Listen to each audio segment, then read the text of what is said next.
Hey, family. Welcome back to the channel. All right.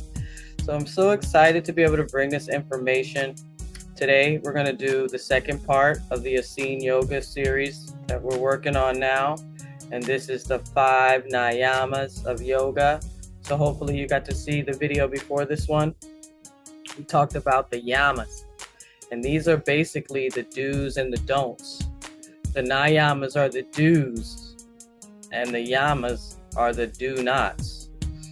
So it's pretty interesting because we're told in here by Yahshua that, they're actually the words of Beit Jallah. She's a teacher who was in India when Yahshua and Miriam and a lot of other Nasareans went over there to study what she had gathered over her years of being there, because she was sent there too. She was a Nasarean who was sent to India. And one of Yahshua's disciples actually was sent there on a mission after the crucifixion and all of that to replace her when she was done doing her service. But that's a whole nother story within itself. The teachings out of India, we're told in this Holy Megillah, they come from the original Nazareans that had first went there and established all of those ashrams. So like I said, that's another subject, but we all know that Yahshua spent time in India. And so this is pretty juicy to have him explaining to us what he studied and what he learned, and then what he came back and taught his disciples. And so let's get going. We got a lot to read today. We are going to still be reading from this chapter 61, a sermon by Yahshua, Introduction to Essene Yoga. And I'm going to put up something nice while I read this first part, and then we're going to jump right into the Niyamas. They're not as long as the Yamas were, so we'll be able to get some of this information on wax today. Like I had mentioned in the other video, this is insight into Yahshua's daily life when he was here on this world, incarnated. And remember that saying, what would Jesus do? So now you ain't got no excuse. You're going to know exactly what Jesus would do when he was here on the earth, and you can copy that. And it's really important. We're going to learn a lot about this Hatha Yoga. Okay, so let's get going. And thank you all for being here, and welcome to all my new subscribers. Some of you is watching the juicy stuff. I'm so excited, and I'm glad to have you here. Welcome aboard. I used to tell everybody in the beginning that this is indeed a fantastic voyage. One day we'll get the story up here about the disciples and Yahshua sailing on an Alifem ship, and they went to El Kush, a whole nother dimension when they were there. But that's a whole nother story for a whole nother time. But this is a fantastic voyage, so enjoy the ride. So this is coming from page 713, Holy Megillah Nasarean Bible of the Essene Way. This is chapter 61. Yahshua was asked to speak to the congregation at the Nasarean Mother Temple in Alexandria. Yahshua titled this talk, An Introduction to Essene Yoga. Yahshua said, "My morning Hatha Yoga is the preface to my morning service. A Nasarean yogi does not often skip either morning Hatha Yoga or the morning service, unless performing a group morning service elsewhere. The morning service is often performed at your home altar or your sleeping area, perhaps outdoors when weather permits. If your lodging is large enough to dedicate a special room for Hatha Yoga and morning service, that is great. But even then, when weather is good, it is good to occasionally hold morning service outdoors, greeting the sun in person. Almost every day of my life, since my youth, has begun with Hatha Yoga. That was immediately followed by a morning service. Although I teach that Hatha is an optional preface to morning service for Nasareans in general, for a serious Nasarean yogi, which hopefully includes you, it is the normative first step of morning service." So we're skipping over to verse 17 now. Today, My morning began as follows. After performing the first internal asana, which we read that in the last video, it is the healing attitude of gratitude for the breath of life upon awakening each morning. So he says, after performing the first internal asana, that is the internal posture, I communed with the angel of water at first sip and returned water to earth in my urine, thus participating in the wheel of balance in nature. Next, prior to eating any food, Miriam and I performed Hatha Yoga as the first step of our morning service. Ha means sun and Tha means moon. So Hatha Yoga means sun-moon yoga. The Ha represents the masculine principle.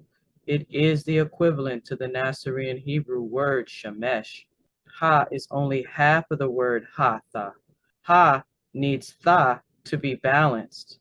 For lo, Tha is the cosmic Ma to the cosmic Pa, that is Ha. Ha ha!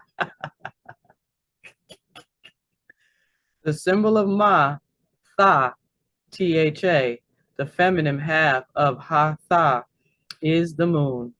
For the moon symbolizes the feminine principle, as does the Nasarean word Shamaya. Hatha Yoga is the yoga of balance, balance of the body, mind, soul, and balance between the masculine and the feminine principles.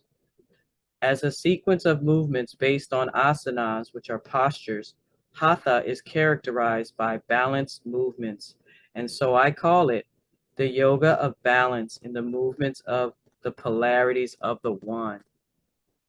The physical postures, asanas that include movement, express balance in movement. Thus the name Hatha is perfect. Ha, sun, masculine, and Tha, moon, feminine, in one balanced union, in one balanced yoga. Reminding you that the word here, yoga, means union. We're going to get started now reading the Niyamas, because just like this sun and moon union, the Yamas are in union with the Niyamas. And we read in the last video that the 5 Niyamas are the unrestrained behaviors and the 5 Yamas are the restrained behaviors. And in verse 203, Yahshua says, the Yamas and the Niyamas work together as a team. He tells us, Beitin Jala writes, the practice of the self-restraints, the Yamas, enables the unrestrained behaviors, the Niyamas, to flow freely.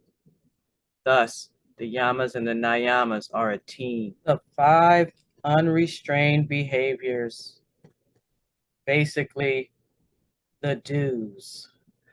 So let's pay our dues, y'all. These are the dues. It starts in verse 256. That's page 724. And let's go. The 5 unrestrained behaviors are as follows. The first of the 5 unrestrained behaviors is suach. That's cleanliness of the 4 bodies that make us human.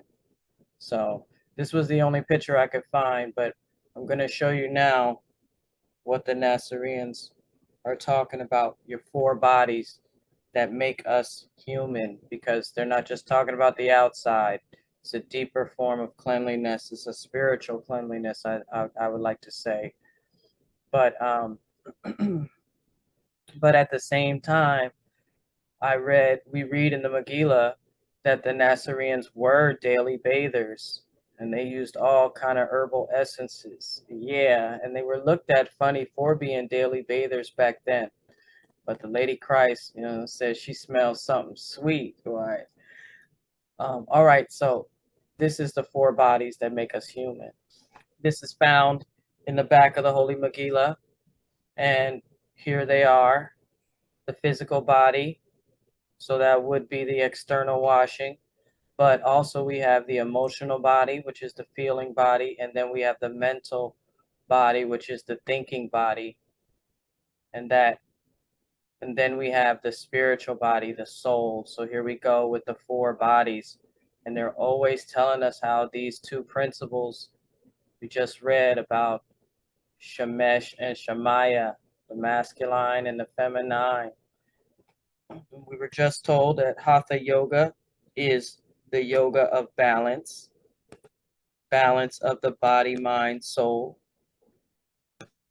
balance between the masculine and feminine principle. So it's everywhere. But the first do is cleanliness of the four bodies that make us human.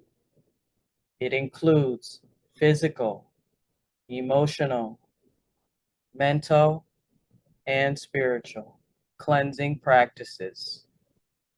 The second of the five unrestrained behaviors, the do's, santosa, and that is contentment and appreciation.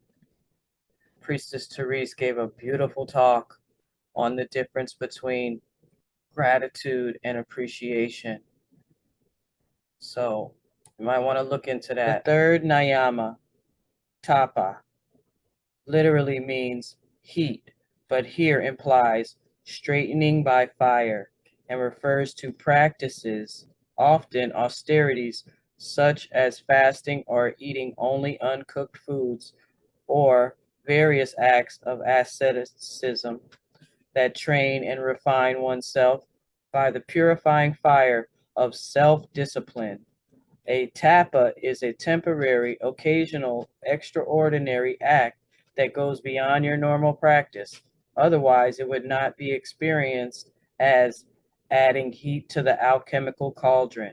Thus, it is unrestrained in the sense that consistently throughout your life, you occasionally, when appropriate, perform temporary acts of extraordinary asceticism.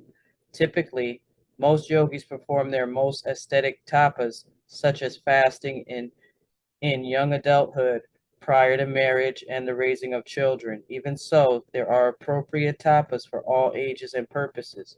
For example, it is not generally appropriate for an elderly woman to fast from all food. But if she notices that she has been engaging in gossip, it is appropriate that she chooses to abstain from all non-essential speech for one day as a tapa. The purpose of the heat of a tapa is to render our base metals pliable so as to be shaped into something beautiful, eventually to be transmuted into spiritual gold. Although our daily, weekly spiritual disciplines, such things as the morning and evening Tree of Life communions and performing daily Hatha Yoga, are similar to tapas in that they also provide heat and alchemical transformation. Their heat is more slow and steady than an occasional extraordinary tapa like a long fast. The fourth of the five unrestrained behaviors is Shwadhyaya, the study that includes self-study. Verse 270 says, know thyself. And last but not least, we have the fifth niyama, also representative as a 10, because altogether the yamas and the niyamas are 10 in number. And so that's symbolic as well. The Tatactaries tell us that. And this one probably only can be attained when you follow and apply all of the yamas and the niyamas. I want to remind you, it says that once you practice the do nots, the yamas, these niyamas flow freely. Amen to that, right? So the fifth one is called Prandihana, and that literally means devoted, dedicated, and in the context of Essene Yoga means spiritually devoted to the Nasarean deities. This is the spirit of Bhakti Yoga, the motivational context in which we practice all of the other yogas. I tell you truly, this Yama Niyama practice is a lifelong discipline, and there are different areas of emphasis at different stages of the human life. Always remember, all Nasarean lions of Zion and all Nasarean wizards are first and always Nasarean yogis. Behold, the Yamas and the Niyamas of Essene Yoga are the first two stages of what Batanjala and I call 8 key essential phases for successful union. And that would be with deity. In the Megillah, it's titled Yehud It's Chayam. So much beautiful language in this Holy Megillah. But you do got to get on the mat, because over our lifestyles and time without exercise, we have created like real energy blockages. And so, but the most important thing is to study so that you can know why you're on the mat, right? And this is beautiful.